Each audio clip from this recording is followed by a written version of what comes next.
Bonsoir mesdames et messieurs.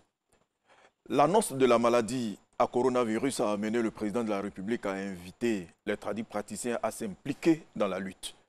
Comment la médecine traditionnelle a-t-elle accueilli cette invitation du chef de l'État?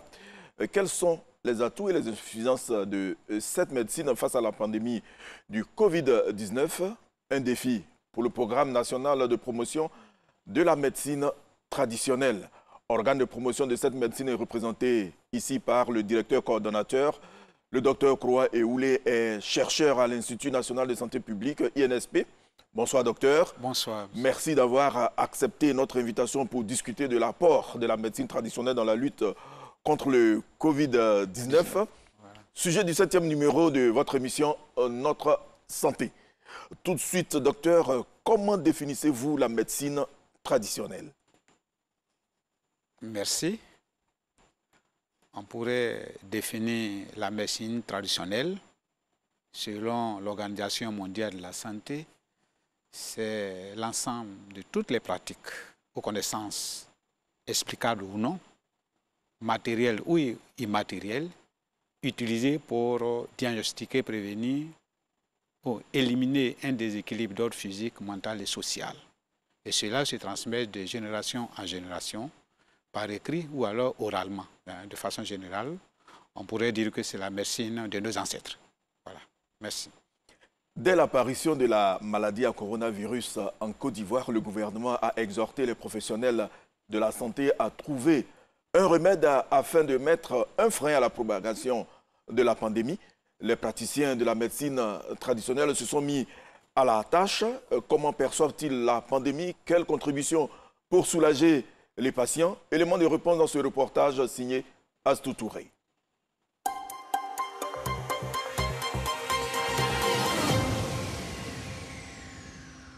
Je trouve que la médecine moderne est plus efficace que la médecine traditionnelle.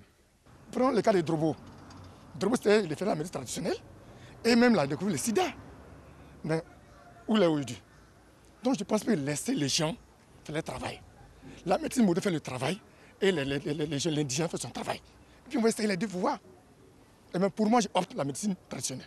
Les praticiens, il faut les écouter. Ils ont quelque chose à proposer. Moi, j'ai entendu quelqu'un dire ils entrent dans le bois sacré. Dans quelques temps, ils vont proposer quelque chose. Il faut les écouter. Parce que d'ailleurs, il y a des pays qui sont en avance sur nous. Hein, je crois Burkina, le Mali. Bénin, ils travaillent avec les facultés de pharmacie et de sciences. Donc, il faut les écouter. Parce que si on reste à l'écoute de ceux-là qui se marient en homme, on ne va pas s'en sortir. Moi, je vous le dis. On ne va pas s'en sortir. Au début, c'est traditionnel qui nous arrange même beaucoup. Donc, avec ça, avec médecine aussi, des blancs, ça peut nous aider un peu. Eux-mêmes, ils sont venus nous adapter dedans, mais on est obligé de faire comme ça. Sinon, traditionnel, quel que soit en Afrique, ici, on ne peut pas arrêter ça. On est dedans tous les jours. On fait un peu. On fait pour eux un peu, et puis on fait pour nous un peu. Nous, on ne peut pas laisser nos traditions. Ça seulement, en aucun cas.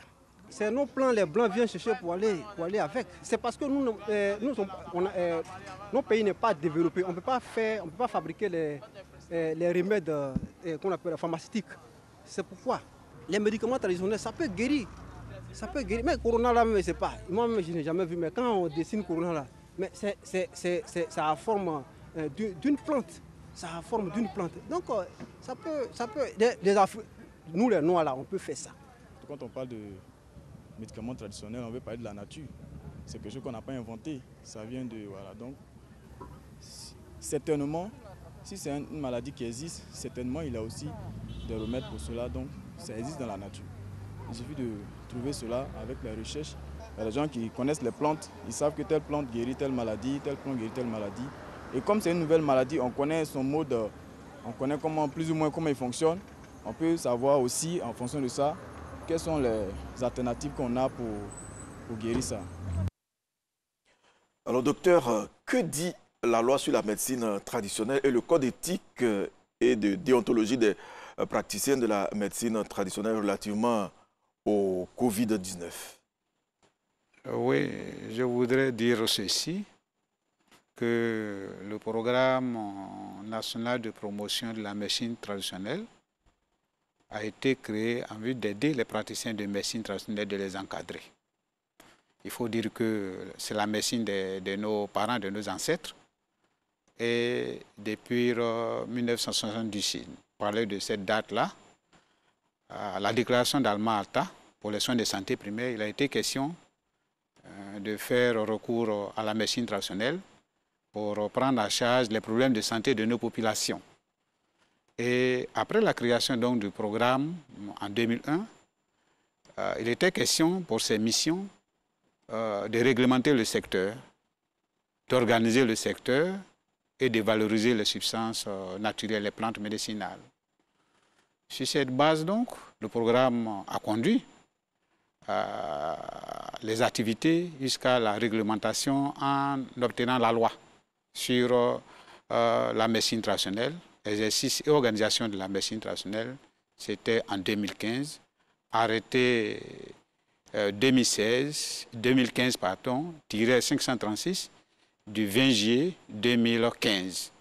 Et cette loi-là dit ceci, à son article 13, la collaboration entre la médecine moderne et la médecine traditionnelle est un acquis. Donc déjà, pour revenir à votre question, déjà ça nous interpelle. Le décret portant code d'éthique et de déontologie des praticiens de médecine traditionnelle également a réglementé, a donné des directives pour que les praticiens puissent véritablement collaborer avec la médecine moderne, les acteurs de la médecine moderne.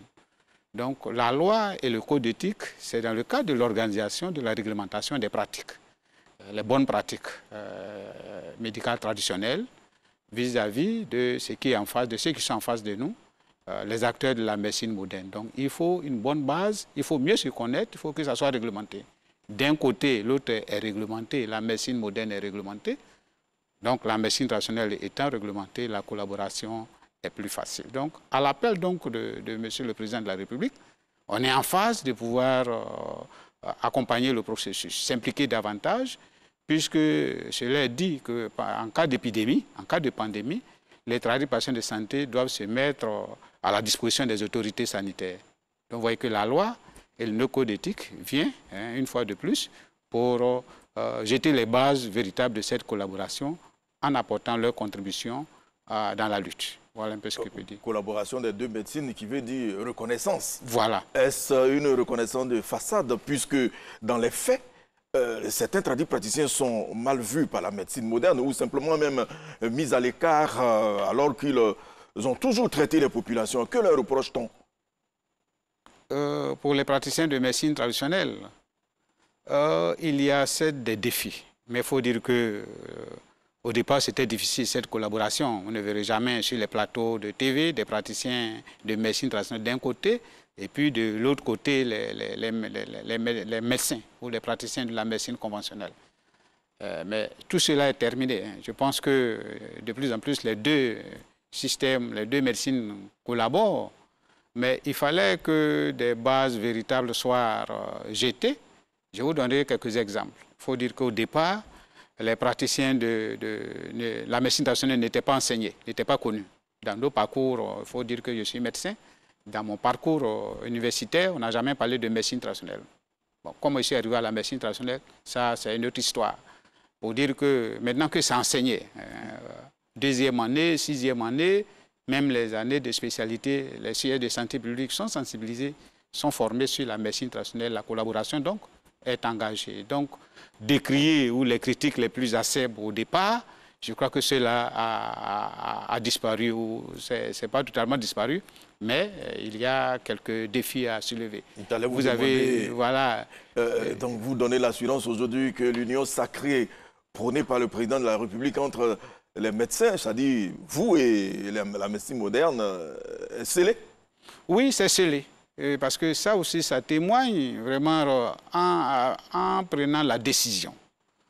Monsieur le Président de la République a tenu compte de beaucoup de facteurs en impliquant véritablement, dans le cadre de cette lutte contre cette pandémie, d'impliquer les praticiens de médecine traditionnelle. Les bases sont connues et vous savez que la médecine traditionnelle, la définition même de la maladie par rapport aux Noirs africains est totalement différente. Les représentations de la maladie est totalement différente de ce que, voilà, de la médecine. Donc, cette collaboration-là, quelquefois, il y a des erreurs qu'on pourrait citer, l'erreur de diagnostic, hein, ce qui peut arriver, qu'un praticien puisse se tromper, qu'il puisse également donner des médicaments de mauvaise qualité. Ça aussi, ce sont tout ce qui est décrit à l'encontre de la médecine traditionnelle. Voilà. D'accord. Alors vous qui dirigez le programme national de promotion de la médecine traditionnelle, dans le cadre de la lutte contre le Covid-19, quels sont les défis qui vous attendent? D'abord, à l'annonce ou de l'appel de M. le Président de la République d'impliquer les praticiens de médecine traditionnelle, nous avons une réunion avec M. le ministre de la Santé et de l'Hygiène publique via le directeur de cabinet, son directeur de cabinet. Et les instructions de M. le ministre par rapport à cette implication sont claires. Il a donné un contenu par rapport à ce qui a été demandé. C'est d'abord la sensibilisation des praticiens de médecine traditionnelle. Comme je l'ai dit, la définition d'une pandémie, c'est totalement différent. Donc il fallait traduire cela aux praticiens de médecine traditionnelle afin de mieux, ou j'allais dire, de s'impliquer davantage dans la lutte. Et la sensibilisation, des renforcements de capacités, les mesures barrières pour qu'ils puissent faire le relais dans leur communauté. Ça a été fait. Ça, c'est le premier axe sur lequel nous avons travaillé avec les praticiens. Nous avons réuni tous les présidents d'associations de médecine traditionnelle parce qu'on ne peut pas regrouper tout le monde compte tenu des mesures de restriction par rapport aux distances. Nous avons voulu limiter, mais déjà, ils ont eu des informations, des images, vidéos, tout ça, ce qui a été transféré. Deuxième appel, deuxième axe, concerne les médicaments traditionnels que nous devrons pouvoir utiliser. Et nous avons lancé l'appel, ils ont répondu assez favorablement. Il faut dire qu'ils étaient fiers. Les médicaments continuent d'arriver au service. Et monsieur le professeur Kofi Armand de l'UFR des sciences pharmaceutiques et biologiques a été instruit pour pouvoir recevoir les recettes des tradipatients de santé pour faire l'analyse. L'analyse en cours, bientôt nous donnerons les premiers résultats. Alors, tradipraticiens et Covid-19, existe-t-il une expérience en la matière qui serve de référence? Oui, il faut dire que les épidémies, il y a eu des épidémies qui sont, par le passé, il y a eu des épidémies. Ils connaissent les noms, hein. Ce n'est pas un fait nouveau. Et les praticiens de médecine traditionnelle, par rapport à mon expérience, lorsqu'il y avait des cas, il y avait des situations d'épidémie dans les villages, il y avait des responsables de santé, si on peut dire ça, au niveau communautaire. Ils sont chargés. D'abord, c'est annoncé. Voilà, que ça ne vient pas de façon fortuite, non. Les épidémies sont annoncées. La vision des villageois, des praticiens de médecine traditionnelle et de la population, ça a été annoncé, il y a eu des signes. Dans d'autres occasions, nous discuterons de ces signes-là. À cette occasion, on devrait inviter des sociologues, des socio-anthropologues pour mieux expliquer la situation et je crois que la population pourrait comprendre parce qu'il y a beaucoup de confusion là-dessus. Donc les praticiens à ce niveau-là vont donner un message à la communauté pour dire qu'il y a un événement qui arrive et vous voyez que chacun sait, les confinements sont connus, les mesures de barrières sont connues dans les villages. Ça, c'est l'expérience personnelle. Ça, c'est au niveau de la sensibilisation. Vous pouvez être plus précis, une explication pour que les gens comprennent. Oui, dire que, par exemple, lorsque vous avez, par le passé, vous avez des cas d'épidémie, on connaît le nom, on dit que c'est quelque chose qui détruit le monde. Ouais, il y a beaucoup de cas de décès, c'est annoncé. Il y a des personnes ressources dans la communauté. Vous pouvez, ça peut être des comiens, des djinantigui ou d'autres personnes qui sont dans la communauté pour révéler, voilà ce qui arrive. Lorsque l'épidémie survient, il y a deux types de mesures, les mesures de confinement, de barrières et tout ça, qui sont respectés. Ensuite, il y a des médicaments traditionnels qui sont proposés. On pouvait avoir des plantes comme les lysopes qui sont utilisées. Et on peut utiliser d'autres plantes comme Ocimum basilicum qui sont utilisées. On met à l'entrée du village ou dans les cours communes qu'on a lavées. Ça, on a vu des situations comme ça, qu'on s'est lavé. Et pour pouvoir faire des mesures barrières et tout ça, ça a été fait. Avec certaines religions, à l'époque, il y avait 2 ou 3 religions dans une communauté, dans un village. Mais aujourd'hui, il y a plus d'une diversité de religions, de confessions religieuses. On peut même demander aux patients, une fois qu'ils se lavent, qu'ils restent en chambre pendant un certain nombre de jours. Pendant on ne sort plus. Nous, on se lave à 2 h du matin, peut-être 7 fois par jour. La nuit, on a eu des situations. Et on peut citer bien, vous connaissez bien nos praticiens, les comiens, les surfaux dans nos communautés. On a fait toutes ces enquêtes de terrain. Deuxième chose maintenant, comme on le dit, c'est les médicaments qui sont proposés. Ça aussi, c'est connu. Mais au jour d'aujourd'hui, les gens demandent cela. Vous avez vu qu'après l'annonce de M. le Président de la République d'envoyer les recettes, monsieur le ministre de la Santé a demandé cela, les hommes de Dieu sont venus. Je vais vous citer de l'eau coranisée pour la religion musulmane, parce qu'on tient compte de certains champs thérapeutiques. Vous avez de la médecine prophétique, la médecine religieuse, la médecine africaine, la médecine traditionnelle, nos comiens, tout ça interviennent et ils envoient des médicaments. Vous comprenez? Ça, c'est ce que nous avons vu par le passé, c'est ce qui donne. Arrivé au bureau, il faut transférer cela à l'UFR des sciences pharmaceutiques et biologiques. Mais ce que vous devrez savoir, ça, c'était par le passé. Dans les camps, on peut donner chez les comiens, on peut donner chez d'autres SFO, comme on dit chez nous. Il y en a qu'on peut leur donner ces recettes-là. Mais aujourd'hui, nous ne pouvons pas. Les malades se trouvent. À l'époque, c'est des cas d'épidémie, ça se trouve dans des centres de médecine traditionnelle, tels qu'identifiés par la loi. Mais aujourd'hui, il n'y a pas ça. Ça existe, mais les patients se retrouvent dans les hôpitaux. Dans les hôpitaux. Voilà. Il faut un passeport. Ça, la population doit comprendre. Les tradipraticiens de santé qui viennent, ils disent, mais docteur, on a donné 2 médicaments, ne faites rien. Mais non. Il faut un passeport. C'est l'étude de la toxicité, de la qualité, de l'innocuité même de ces médicaments-là qu'il faut l'efficacité. Il faut déposer. Vous comprenez? Donc, l'approche des tradipraticiens de santé, la définition de la maladie, ça peut venir par rapport à une situation bien donnée, c'est le mauvais vent, c'est le mauvais œil. Vous comprenez que tout cela n'a pas une base, j'allais dire, qui pourrait expliquer ce que les médecins demandent. Vous comprenez? Ça, c'est une autre vision des tradipraticiens de santé et de la population que nous avons en charge au niveau du programme national de promotion de la médecine traditionnelle. Ça, c'était le point de vue de ce que nous avons comme expérience de terrain. Voilà. La lutte contre le Covid-19 se poursuit partout en Côte d'Ivoire. Infectiologues, pharmaciens et même les naturothérapeutes sont à la recherche de solutions idoines pour trouver le remède que peut apporter la médecine traditionnelle à la lutte contre la maladie à coronavirus. C'est la question posée aux populations par Georgette Ido.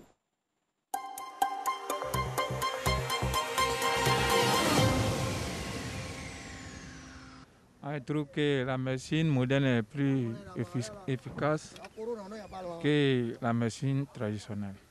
Prenons le cas de Drobo. Drobo, c'était il fait la médecine traditionnelle et même la découvert le sida. Mais où est aujourd'hui?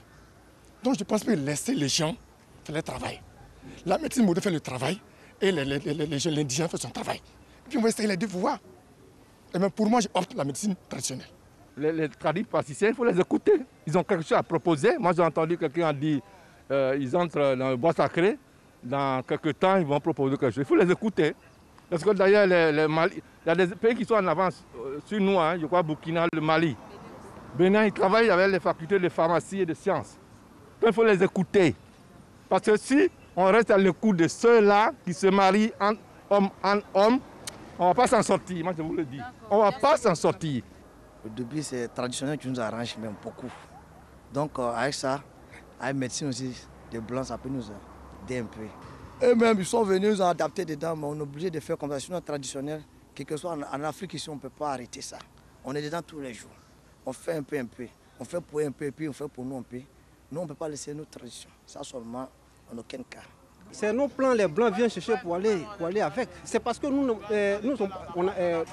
pays n'est pas développé. On ne peut pas fabriquer les remèdes qu'on appelle pharmaceutiques. C'est pourquoi les médicaments traditionnels, ça peut guérir. Ça peut guérir. Mais Corona là, je sais pas. Moi-même, je n'ai jamais vu. Mais quand on dessine Corona là, mais ça a forme d'une plante. Ça a forme d'une plante. Donc, ça peut nous les Noirs là, on peut faire ça. Quand on parle de médicaments traditionnels, on veut parler de la nature. C'est quelque chose qu'on n'a pas inventé. Ça vient de... Voilà. Donc, certainement, si c'est une maladie qui existe, certainement il y a aussi des remèdes pour cela. Donc, ça existe dans la nature. Il suffit de trouver cela avec les recherches. Il y a des gens qui connaissent les plantes. Ils savent que telle plante guérit telle maladie, telle plante guérit telle maladie. Et comme c'est une nouvelle maladie, on connaît son mode, on connaît plus ou moins comment il fonctionne. On peut savoir aussi, en fonction de ça, quelles sont les alternatives qu'on a pour guérir ça. Docteur, vous venez de voir votre réaction. Presque les 100% des gens que Georgette Ido a rencontrés sont pour la médecine traditionnelle? Quel est le taux de fréquentation? Selon les travaux que nous avons réalisés au niveau du Programme national de promotion de la médecine traditionnelle, nous sommes à 91% de taux de recours à la médecine traditionnelle. Nous avons fait des études dans les 10 communes d'Abidjan. Nous avons fait également à l'intérieur. On est tous, le taux c'est pratiquement autour de 90%. Pour dire que les praticiens ou la population utilise la médecine traditionnelle soit en première intention, quand ils tombent malades directement, comme je vous l'ai donné par rapport à certains déterminants. Ensuite, vous avez ceux qui utilisent de façon combinée, deuxième choix. Ils viennent, bon, la médecine traditionnelle, ça n'a pas marché, ils vont à l'hôpital. Et quelquefois, ils associent les deux médecines pour pouvoir avoir une guérison assez rapide. Voilà. Alors, le président de la République, justement, a invité les tradipraticiens, on l'a dit, à contribuer à la lutte contre le Covid-19. Où en êtes-vous depuis cette déclaration, précisément pour le Covid-19? Oui, il faut dire qu'il y a deux catégories de médicaments. Vous avez le premier groupe, c'est ceux, après, à l'annonce de l'appel de M. le Président à l'appel, face à l'appel, ils ont eu des révélations. Des hommes de Dieu, des praticiens de toutes catégories, ils ont envoyé des médicaments qui n'ont pas été testés. Rien du tout. Ils ont fait des rêves, ils ont envoyé des potions, des remèdes. Deuxième catégorie de médicaments, c'est ce que les praticiens de maîtrise utilisent habituellement pour les pathologies virales, des pathologies ou des médicaments en rapport avec les signes du Covid, comme on appelle ça, pour le Covid-19. Ça, ils ont envoyé ces deux catégories. Plus ou moins, pour les deuxième catégories, il n'y a pas il y a eu quelques tests là-dessus. Sur 100 médicaments proposés, peut-être 2 ou 3% qui sont testés. On ne peut pas reprendre. Il faut donc transférer tous ces médicaments-là, ces remèdes-là, à l'UFR des sciences pharmaceutiques et biologiques pour faire les tests là-dessus. Il faut évaluer la qualité microbiologique. Ça se fait, les tests d'innocuité, les tests de qualité, et puis pouvoir voir l'efficacité. On a demandé un certain nombre de formations. C'est usé depuis combien d'années? Plus de 30 ans, plus de 40 ans. C'est connu déjà, ça peut nous permettre à donner les médicaments dans des cas de situation d'urgence. C'est ce que nous avons fait. On a fait l'imprimétrie à notre niveau pour faire les deux catégories de médicaments. Ça a été fait, transféré. Et la semaine prochaine, nous irons pour faire une évaluation de ce qui s'est passé, de l'efficacité. On pourra donner déjà des informations là-dessus à la fin de cette semaine-là. Troisième catégorie que nous attendons tous, ça devrait sortir des instituts de recherche. Pour dire que ça a été testé, homologué. En Côte d'Ivoire, il y a moins de 10 médicaments qui sont homologués. Et ceux qui s'intéressent, j'allais dire, au niveau des pathologies respiratoires, il n'y en a pas. Même les pathologies virales, j'allais dire, pour ce que nous avons, il n'y en a pas. Il n'y a pas de médicaments là-dessus. Donc, il faut de nouvelles recherches pour pouvoir proposer quelque chose à la population. Voilà ce que je peux dire à ce niveau. C'est triste. Vous l'avez dit vous-même. C'est triste. 2%, 2 à 3% oui. De produits testés, 10% de produits homologués, mais c'est peu. Oui, c'est peu. Alors, qu'est-ce qui ne va pas? Pendant ce temps, la maladie avance. Oui, non, au-delà même de la maladie, il faut dire qu'il y a déjà, vous voyez, je ne sais pas si vous avez vu sur le net, la maladie avance, certes, mais il faut dire que la population, lorsque nous avons visité les marchés le dimanche, avant-hier, le jour de la Pâque, mais c'était bondé du monde. D'autres, la population se retrouve, malgré les mesures de prévention, se sont retrouvés sur les marchés de plantes médicinales pour acheter des plantes. Et ils savent pourquoi ils sont là-bas.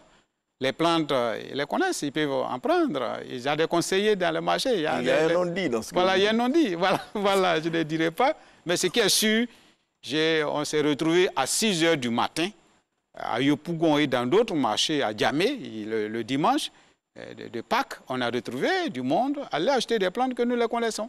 Des plantes qui stimulent le système immunitaire, des plantes, j'allais dire, qui ont une action, une activité antivirale. On ne dira pas que c'est pour guérir la maladie, non, déjà, mais des plantes pour tout ce qui est les petits bobos liés au Covid-19.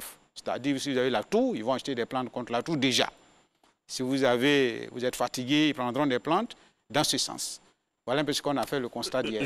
Justement, certains praticiens auraient présenté des résultats de travaux de recherche. Il s'agit entre autres de produits contre les problèmes respiratoires, comme vous le disiez tantôt, l'asthme, les faiblesses du système immunitaire, le paludisme chronique, qui seraient des maladies opportunistes du coronavirus. Qu'en pensez-vous?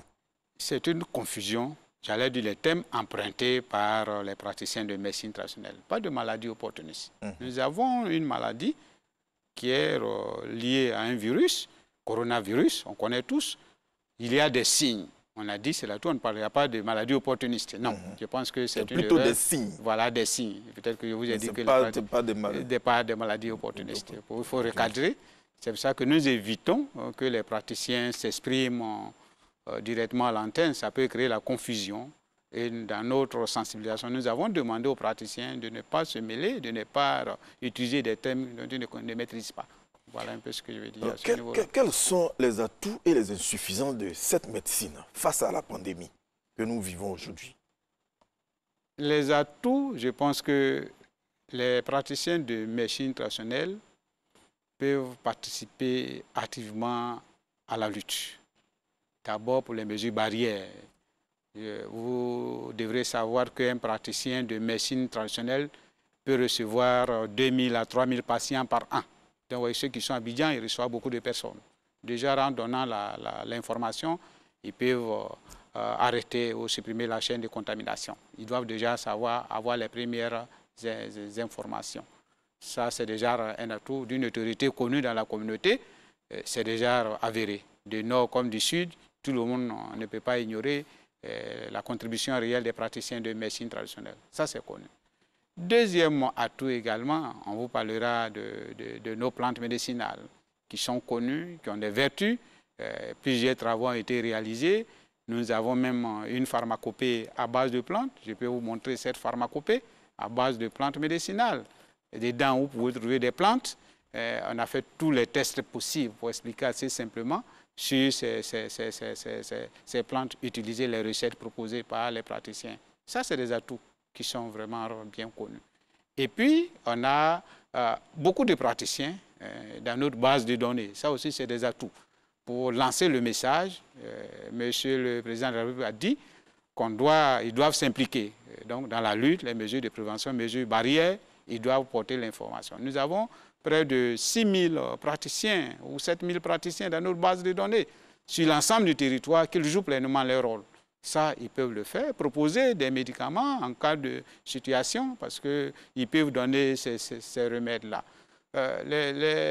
Malheureusement, comme défi que nous avons, pas de médicaments des praticiens de médecine ou des instituts de recherche pour répondre véritablement à la demande. Ça, c'est difficile à le dire, mais il faut expliquer clairement ce qui se passe. Ça, c'est déjà comme défi. Ensuite, les problèmes que nous avons, vous voyez que tout à l'heure, les tapages que nous avons sur le net, les propositions des praticiens de médecine traditionnelle sur le net, des chercheurs qui, via les réseaux sociaux, donnent un certain nombre d'informations. Ça, c'est de la désinformation. Ce n'est pas juste ce qu'ils disent. Parce que quelquefois, les médicaments proposés, c'est juste de l'anarque, si on peut dire ça comme ça, qui viennent véritablement voir le programme, ou bien d'autres universités ou d'autres UFR, pour dire qu'est-ce que vous avez. Les gens peuvent faire des propositions. Voilà ce que je peux donner comme atout et voilà. En clair, aujourd'hui, en Côte d'Ivoire, la médecine traditionnelle n'est pas encore arrivée à proposer un traitement du Covid-19, un protocole. Oh, non, je ne vais pas dire non. Je vais pas dire non. Pas de façon officielle. Oui. On peut dire pas encore, mais il y a des choses qui se font dans la communauté. Il y a des choses qui se font. Des choses qui se font dans la communauté. Voilà. Pour que vous ayez ce passeport-là, il faut bien sûr qu'au niveau de la recherche, les gens s'activent à... Oui, il faut par exemple des essais cliniques. Ça, c'est des passeports qu'on voudrait avoir un médicament traditionnel ou un médicament homologué. Il y a des fiches techniques. Si vous ne remplissez pas ces fiches techniques, le médecin ne peut pas prescrire. Ça aussi, c'est des défis que nous avons au niveau de cette pandémie. Parce qu'il faut une véritable collaboration essayée. Vous voyez, par des personnes interposées ou alors donner des médicaments, les gens sont prêts. Vous voyez, on a vu sur le net, hein, à la télévision, les feuilles de Nîmes qui sont arrachées. Les gens ont besoin de produits venant de notre pharmacopée. Ça, c'est connu. Ils attendent beaucoup et les chercheurs s'activent à fournir cela. Je pense que... Vous parlez de feuilles de Nîmes. Qu'en pensez-vous? Et puis, justement, sur le net, il y a un Congolais qui a parlé d'une autre plante, la Vernonia amygdalina. C'est une plante présentée par ce Congolais-là contre le Covid-19. Qu'est-ce que vous en pensez? Feuilles de Nîmes et puis cette plante que vous connaissez bien. Oui, on connaît. Oui. En Agni, on dit, si vous le savez, Agnobaka, comme on dit. Voilà, c'est une plante importée, c'est connu. Et lorsqu'on avait le paludisme au village, on fait bouillir en bain de vapeur, on fait les canibans, on fait les suppos. Vous savez toutes ces informations-là. Voilà, donc, mais ce n'est pas prescrit par un spécialiste. Quelle est la quantité, quelle est la dose, l'automédication?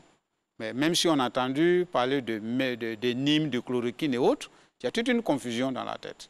Et cela, lorsque c'est interdit chez la femme enceinte. Imaginez-vous une femme enceinte, une grossesse précieuse qui se retrouve dans une situation de ce genre. Vous comprenez ce que ça signifie. Alors que c'est bien, on a dit que de ne pas prendre des anti-inflammatoires. Ça aussi, il y a un peu un effet connu dans ce sens-là, attribué à cette plante-là. Vous voyez ce que ça peut causer. Vernonia amygdalina, Vernonia colorata, on connaît toutes ces plantes-là. Il y en a dans nos communautés ici. C'est sous forme de, on peut faire des lavements, on peut boire sous forme de, voilà, de bains de vapeur également. On peut également, dans le cadre de l'alimentation, il y a certaines personnes qui mangent. C'est très riche comme une plante antioxydante, effet antioxydant. Donc là, il faut s'adresser toujours à un spécialiste et c'est connu pour prescrire. Voilà, comme c'est amer, chloroquine amer ou un certain nombre de choses. Mais il y a des vertus qui sont connues quand même. Et on connaît un peu le mécanisme ou la physiopathologie de cette maladie-là, corona. Donc les gens peuvent proposer des traitements, mais des essais cliniques pour étayer ce qu'ils disent. Nous voulons ça. Je parle maintenant en tant que médecin. Hein. Voilà. Vous représentez ici la médecine traditionnelle, mais bon, vous comprenez. Voilà. Alors, des solutions hydroalcooliques aux extraits de plantes pour freiner la propagation du coronavirus en Côte d'Ivoire, c'est le résultat de recherche de biochimistes du Centre national de floristique de l'université Félix Houphouët-Boigny de Cocody. Le personnel de l'Institut de cardiologie d'Abidjan a bénéficié d'une formation sur l'utilisation des gants et l'hygiène des mains, et puis distribution de kits de lavage des mains et de masques aux praticiens de médecine traditionnelle des districts sanitaires de Port-Boué, Vridi et de Koumassi à l'hôpital général de Port-Boué. C'est dans Actu Santé avec Georgette Ido, dans un récit d'Astou Touré.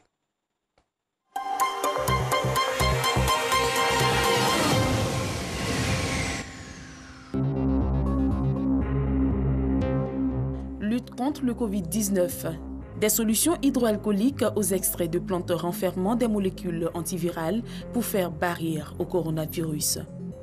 Ce nouveau produit, issu des plantes du Centre national de floristique de l'Université de Cocody, est une contribution du biochimiste Bolou Éric Quevin et son équipe engagée dans la lutte contre le Covid-19. C'est une solution assez particulière qui va permettre aux citoyens de se désinfecter les mains, les surfaces et les objets. Cette initiative de ces chercheurs fait suite à l'appel lancé par le chef de l'État Alassane Ouattara en invitant tous les Ivoiriens à s'impliquer dans la lutte contre cet ennemi commun qu'est le Covid-19.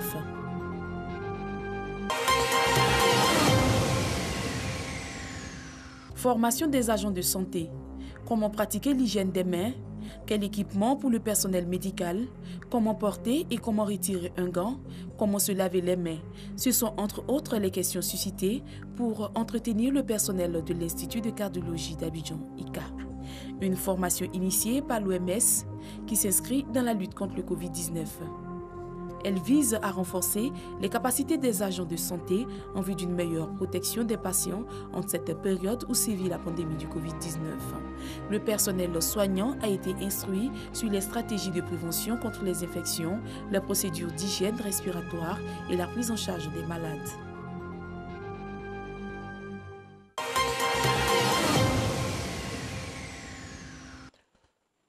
Les tradis praticiens sont appelés à rencontrer leurs patients habituels, certainement pas pour le Covid-19, en raison du contact avec ceux-ci. Quel est le message que vous voudriez leur passer pour terminer cette émission? Merci. Je voudrais dire ceci. Les praticiens de médecine traditionnelle ont été appelés et ils doivent répondre. Ils doivent répondre, donner le bon message. Ce sont des bons messagers, donc ils peuvent donner le bon message. Ils doivent respecter les mesures de protection. Ils vont véhiculer ce message-là. Ils vont également, en cas de cas suspect, ils savent, ils ont été formés là-dessus. Il faut dire que dès l'annonce d'impliquer les praticiens de médecine traditionnelle, ils ont été appelés, ils ont été formés, sensibilisés à cela, pour pouvoir donner le message à la communauté, aux malades bien sûr. Les premiers bénéficiaires de cette formation, c'est les malades. Ensuite, la population, de respecter les distances données et puis de s'engager véritablement dans la lutte. Bien sûr, on connaît, ils ont donné les médicaments, certes, mais ils doivent véritablement s'affirmer. Je voulais inviter tous les praticiens de médecine traditionnelle de Côte d'Ivoire à se faire entendre. Pas par rapport dans les réseaux sociaux, mais de sensibiliser la population au maximum. Nous étions au marché de plantes médicinales, vous voyez que pas de mesures de protection. C'est triste. Du monde, il faut qu'il se préserve, on ne sait jamais. Voilà ce que je peux lancer comme message. Merci, docteur. Merci. Nous recevions le docteur Okoroa Eoulé, il est le directeur coordonnateur du programme national de promotion de la médecine traditionnelle en Côte d'Ivoire, chercheur à l'Institut national de santé publique INSP. Cette émission est terminée. Rendez-vous mercredi prochain pour un autre numéro de Notre Santé. Bonne suite de programme sur RTI 1.